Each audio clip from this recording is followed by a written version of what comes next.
2017 என்ன நடந்தது கொடநாட்டில்? சொல்லப்போனால் கொடநாடு எஸ்டேட் என்பது மிக பாதுகாப்பான இடம். அது ஒன்றும் நீங்கள் எளிதாக யாரும் போக முடியாது. சுற்றி இருக்கின்ற கொடநாடு 1000 ஏக்கருமே சிசிடிவியால் முழுக்க கவர் செய்யப்பட்ட இடம். அதில் பல்வேறு ரகசியங்கள் இருக்குது, பல்வேறு ஃபைல் இருக்குது.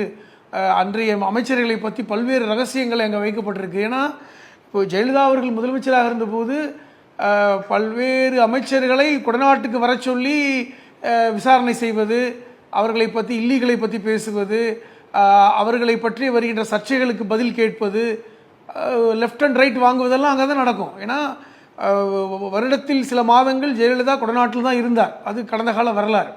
அப்போ இந்த கொடநாட்டில் எப்படி கொள்ளை நடந்தது என்பது முக்கியமானது. அப்பொழுது 2017 முதல்வராக இருந்தவர் எடப்பாடி.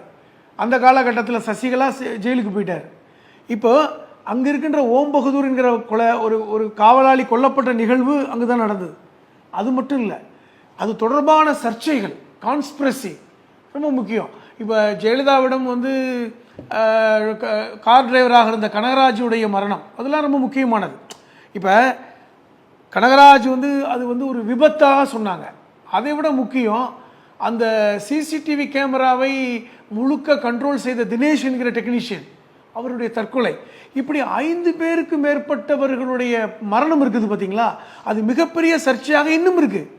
அது எப்படி கொலையா, தற்கொலையா, இல்லை விபத்தா, எதுவுமே தெரியல.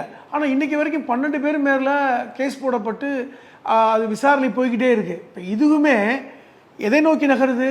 எடப்பாடியை நோக்கி தான் போகுது. எடப்பாடி விசாரிக்கப்பட வேண்டும் என்கிற இடத்துக்கு நகர்கிறது.